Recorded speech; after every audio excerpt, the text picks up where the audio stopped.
ప్రముఖ కొరియోగ్రాఫర్, నటుడు, దర్శకుడు రాఘవ లారెన్స్ గురించి ప్రత్యేకంగా చెప్పాల్సిన పనిలేదు.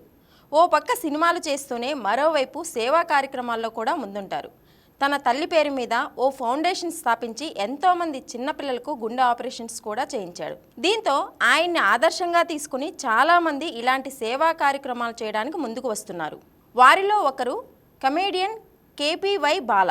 తమిళంలో ప్రసారమైన ఒక కామెడీ షో ద్వారా పరిచయమైన కేపీవై బాల ఆ తర్వాత సినిమాల్లో అవకాశాలు దక్కించుకున్నారు. లారెన్స్ స్ఫూర్తితో బాలా కూడా పలు సేవా కార్యక్రమాలు చేస్తున్నారు.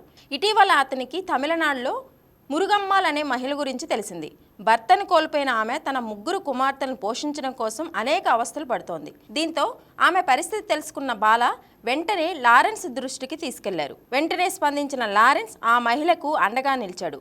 ఆమెకు ఆటో నడపడం వచ్చినా కొనుక్కునే ఆర్థిక స్తోమత లేకపోవడంతో లారెన్స్ దగ్గరుండి ఆమెకు కొత్త ఆటోను కొనిచ్చారు. స్వయంగా ఆ మహిళను కలిసిన ఆయన కొత్త ఆటోను అందజేశాడు. అనుకోకుండా జరిగిన ఆ సంఘటనతో కన్నీళ్లు పెట్టుకుంది ఆ మహిళ. ప్రస్తుతం ఈ ఘటనకు సంబంధించిన వీడియో సోషల్ మీడియాలో వైరల్గా మారింది. ఈ వీడియో చూసిన నెటిజన్స్ లారెన్స్ బాలాపై ప్రశంసలు కురిపిస్తున్నారు.